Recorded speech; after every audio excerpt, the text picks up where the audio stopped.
1 John chapter 1 from verse 6 to 9. Akukho kwasekuqaleni. 1 John chapter 1 verse 6. Ukuba sithi sinobudlelane naye sibe sihamba ebumnyameni soba siyaxoka asiyenzi inyaniso. Ke ukuba sihamba ekukhanyeni njengokuba yena esekukhanyeni soba sinobudlelane omnye nomnye. Lithi negazi lika Yesu Kristu unyana wakhe lisihlambulule kuso sonke isono.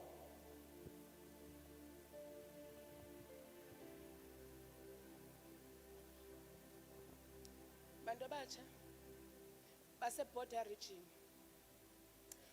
ndize ndiphethe warning.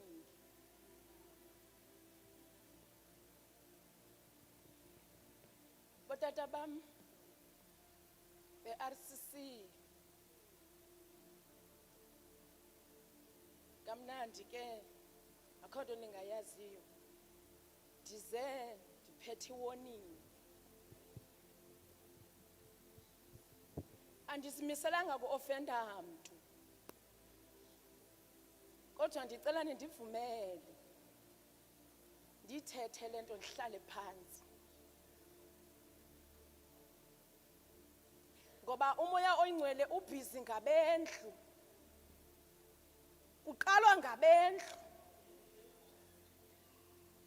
Njengoba le glory uThixo wavele wavulela uba mayiasharishwe yangena eBorder region, sizoyi-introduce namhlanje kwi-principalities, the rulers, evil forces of darkness, the kingdom of darkness, but the glory of God has descended. uThixo kaManosha ubuyile Border region. Thixo kaManosha, Thixo kaManosha, sikhunjulwe. Ngoba wathi xa ehamba kutshiwo kuthiwa wathi akalishiyi mntwini elibadla, ulishiya kumoya oyingcwele. Nize nimjonge into azawuyenza. Natha pha pha pha, natha tha tha, ashatha.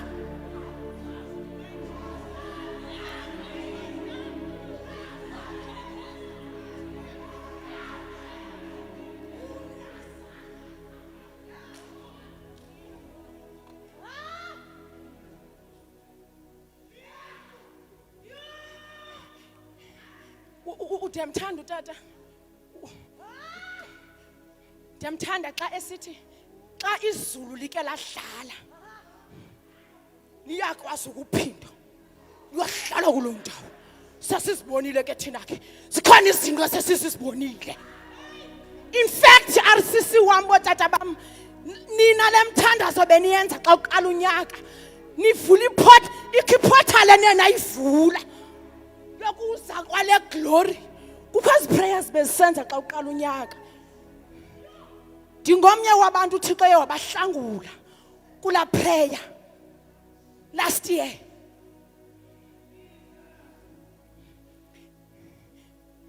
Enye yezinto bathandekayo ayinintsi le nto, indaba ye-obedience, following. Bantu abatsha ndixoleleni, andinabhodi, andina-intro.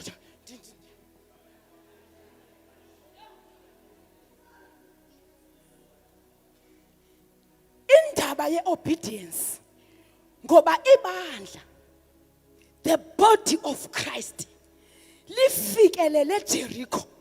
Ushata. Yintoni Jericho? Jericho, it's a place of redemption. It's a place of changing strategies. It's a place of judgment. It's a place of unity. It's a place of faith. Sibona kuJoshua. uJoshua wanikwa instructions. Ngoba ienemy yafika ya-occupy, yathatha yonke into, yathimba everything. Kwangabi khonto ephumayo nengenayo. Watshintsha istrategy uThixo. Wahlela umkhosi. Siyawubona umkhosi uthi uyawuvusa kwalibandla likaManosha. Ezanto uyazibona madoda. Go back to back and sizawudibana somewhere somehow. And kwi-regions zonke uyabona nje uba ezizixelela into ezixelelweyo kwi-closet zabo. Sizawungqanga, sizawuvala, sizamdudula uThole phume ngaphandle.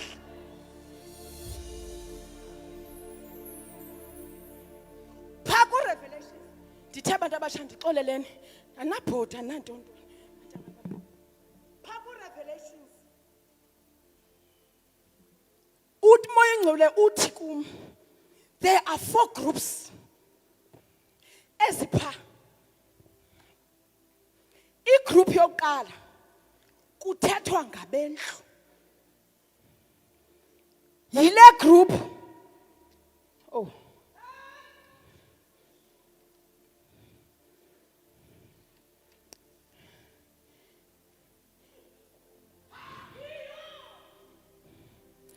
yile group ingafuna ukulungisa. Kodwa ilizwi likaThixo iyaliva ingalenzi. Kuthiwe aba bathi uba uSathane ukhona, isiwoko sikhona, sawudibana naso phambili. Le group yokuqala. Le group yesibini kuthiwa yile group inyukunyuku. Yona iphila impilo yokuhesha. Ithi yo ayisuka sadinwa thina. Eziba mhlambi njengoba ndithetha nje mhlambi bakhona nabatshoyo. Abanye mhlambi bayi-challenge this message.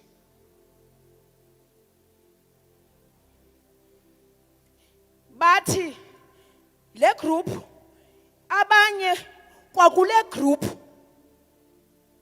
iyokala. Okay, yile ithi yona yo ayisuka sadinwa thina sawudibana nayo phambili. Bekho igroup yesibini sayibona phambili indaba yekaYesu nomncane. Okusalayo ndizawuya enkonzweni ndikhonza kwaBhengu. Umuntu ombonayo ongasindiswanga ngaphandle ucingela uba yena usindisiwe. Ngoba ibandla likaBhengu bathi ngabantu abatheni abasindisiweyo ebe esizaphi and futhi participate esenza izinto esazikomitini esenza yonke into ecula but into angayifuni yonke Yesu.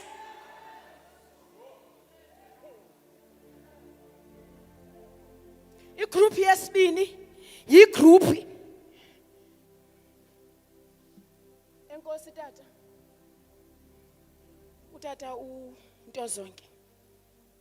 Yigroup imessage yakhe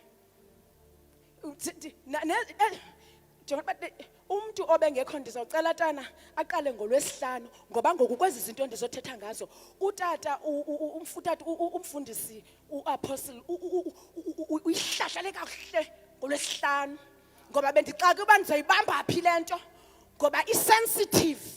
Ndiyayoyika Thixo.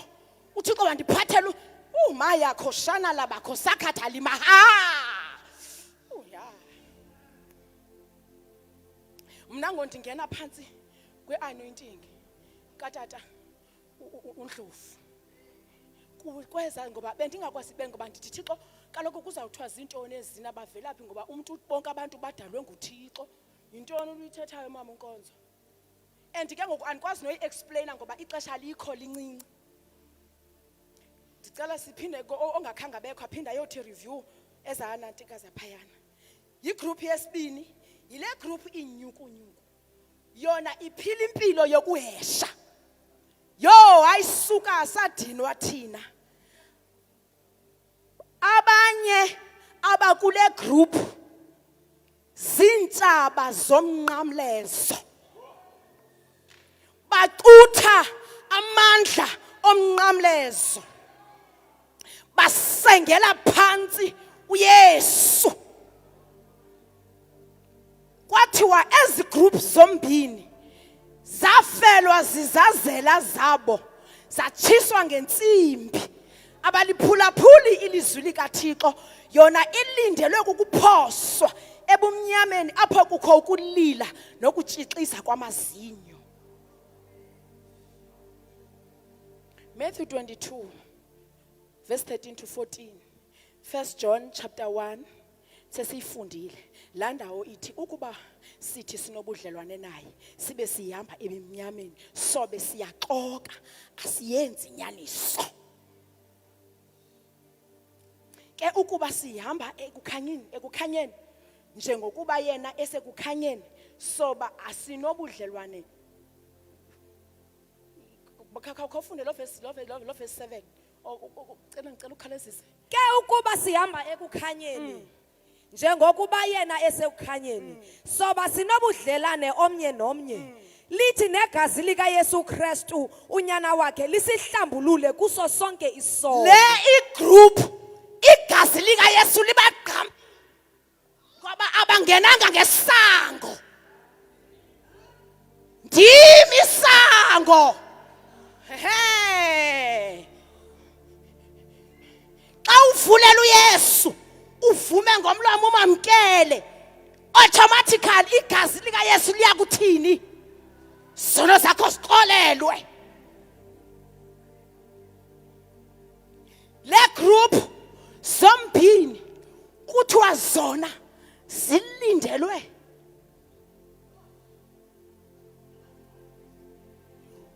wathi uThixo aba ngaba bangafuna ukuguquka, bazocutha amandla omnqamlezo benza ukuba isalvation. Kwathiwa kule isizini singena kuyo, njengoba iasharishiwela glory bathandekayo yehlile. Now njengoba yehlile nje, before iqala ukusebenza makwenziwe iwarning. Aba bantu bandijongileyo, aba bantu baphambi kwam, as from now, uba ngaba ubukade unqaqhile kunezinto obuzenza, ndiyakucela ngoba uThixo seyenzile lento ndiyithethayo kubantu ebesele ndiyigqithisile kubo le message, abandiva bahlala sisehlo. uThixo waba-embarasa.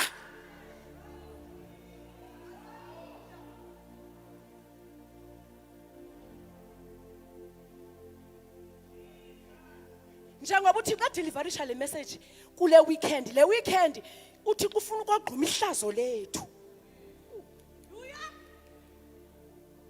Sizovala ubuze ngoba i-enemy ifike yatshotshenta. Ngoku ngoba uThixo sithanda ngenxa kaYesu ome ngasekunene kukaThixo esitakuzisela. Animano sha.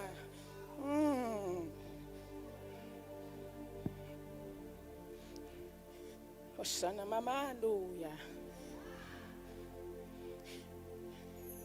Jeremiah chapter 7. Ithi makakhawuleze ngoba andifune apha kuthiwe ndithethe izinto zam. Ngoba ide uJeremiah chapter 7 ude athi ningabathandazeli nokubathandazela ngoba andizukunifa.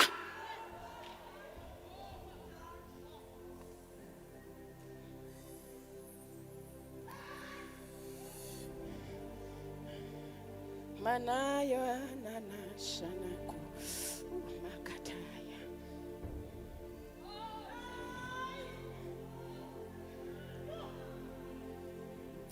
Sise kwigroup yesithathu. Ekseni bathandekayo. Moya wencwele unxiba overall. Ready to deliver us. Liberty yethu ibe ngakuthi. Ijubhili ifikile kuthi bathandekayo. Makhathana manana. Le group yesithathu ile group ithi ifuna ukwenza okuhle kusuke kuvuke umthetho wumbi. Enamana khanya mashanana ya le group yamthanda uThixo animalo shanana inenhliziyo animaya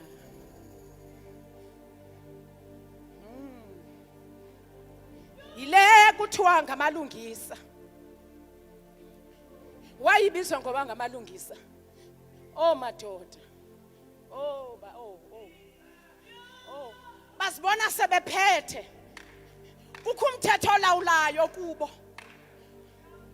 Is-Aram ziphinde zibuye zithi oh ndiyandona.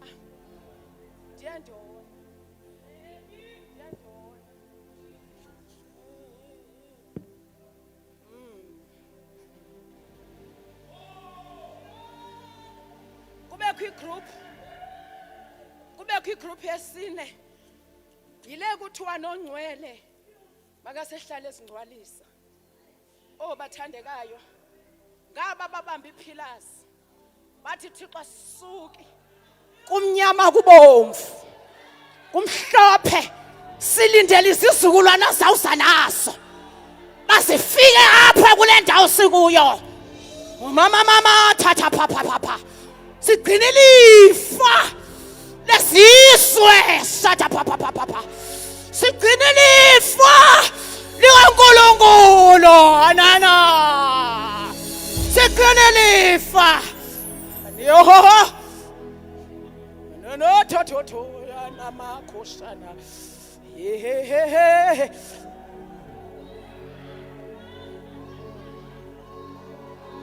Su-ta-ta-ta-ta. Su-na-na-na-na-na-ta-pa-pa-ta-ta-ta-ta. Shata-pa-pa-pa-pa-pa-pa. Shata-na-kata.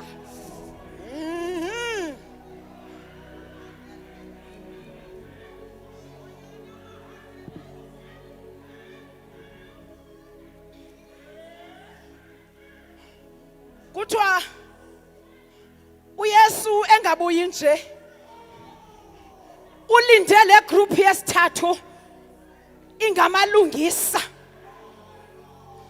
ukuze ifikelele kule group yesine ingabangcwele ababagade ubutyebi bamazulu sonokhotopho yisamakhathapaya lamantombazana anyamezeleyo watho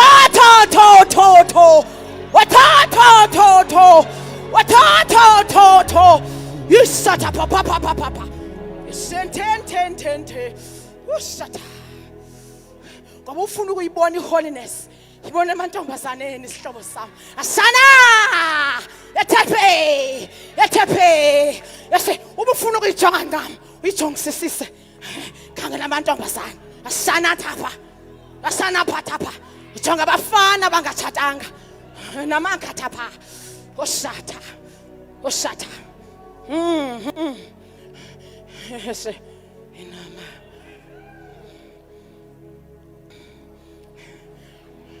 uThixo umoya oyingcwele bathene mbende namalungisa ukuze bafane negroup yesine ngoba kufuneka silinde uYesu sifana sifikelele ebungcweleni ngoba ubungcwele bubo obusconnecta noYesu.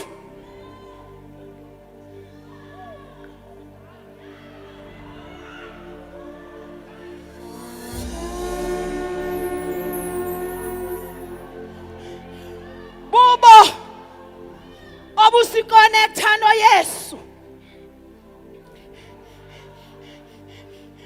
Ubungcwele yi-signal etsala glory masana kapha enekene ya sana phamanana nina hathapaka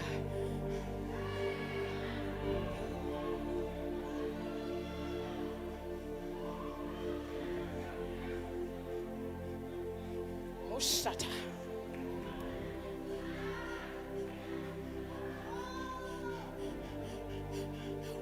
group yesine kuzaliseka umthandazo kaYesu mashata phaya ikhathaya zenteni mando shana khathali ethene kuzaliseka umthandazo kaYesu ngoba le group yesithathu funeka inyukile izofikelela kule group.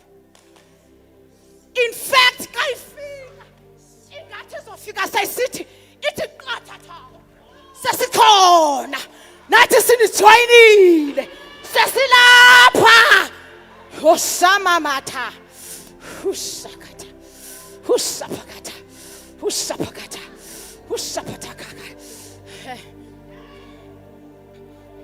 kuzaliseka umthandazo kaYesu. John 17 mana yakho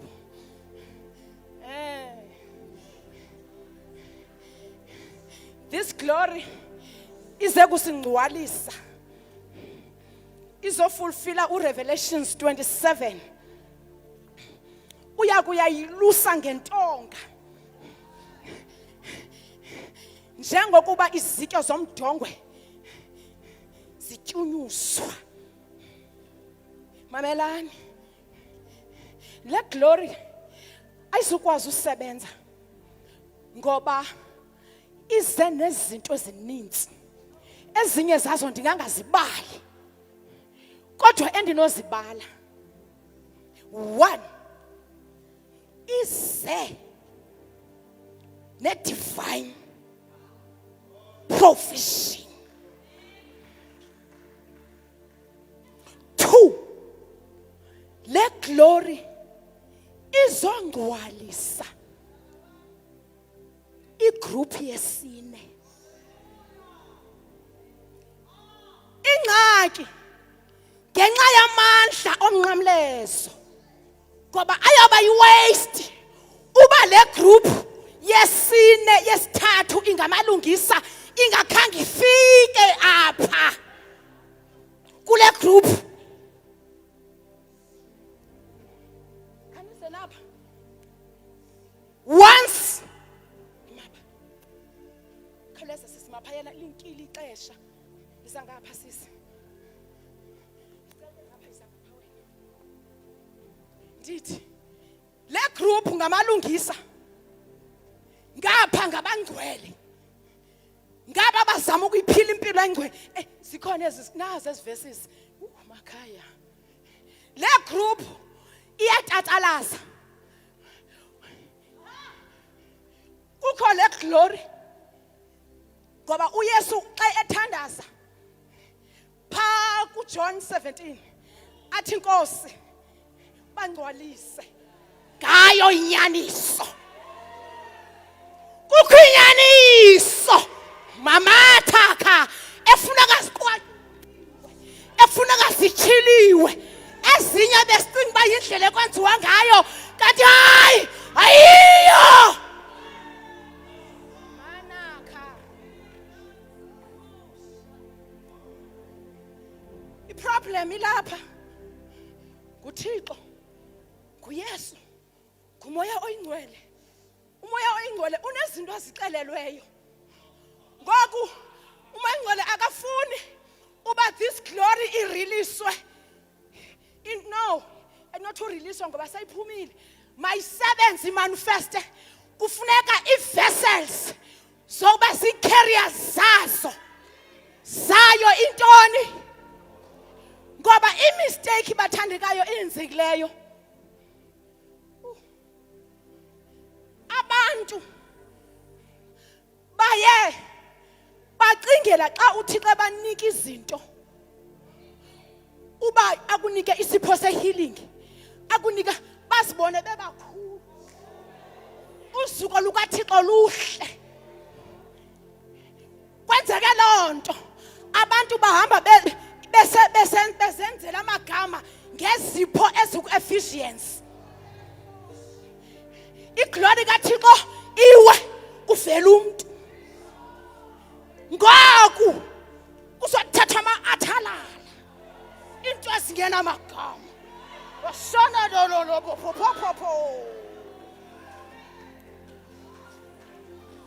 Sibuyisela into kaThixo endaweni yayo.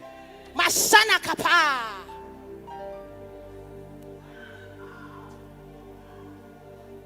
Iglory uma ingcwele into ayenzayo. Ubamba lo. Ilungisa. Yapha. Abambe lo. Nganyana ngapha. Abambe lo. Into ayenzayo this morning. Utsala amalungisa. Izani ngapha nina. Connecta kulona. Shana phaka papa. Mbambe. Shut up papa. Shut up papa. Shut up papa. Shut up. Ipa. Shano kapa.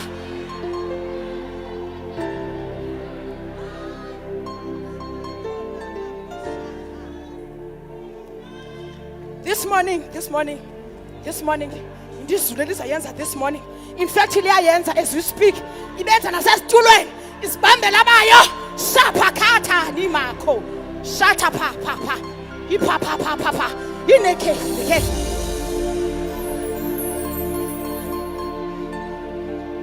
Mamelani ke ngoku.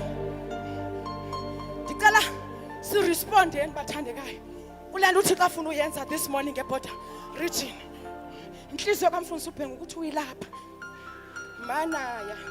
Ka inhliziyo kaTata kuthiwa wayishiya apha. Makhaphaya.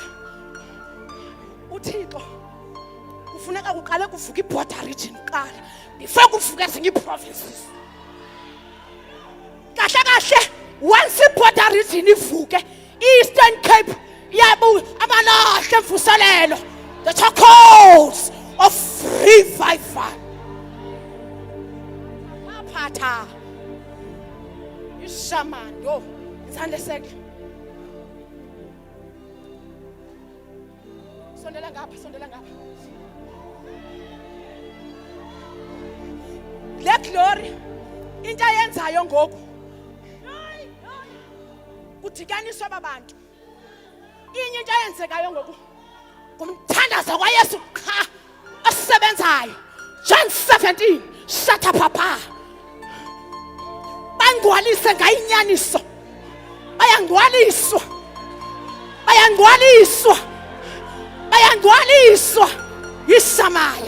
Yisamaya. Yisatapa.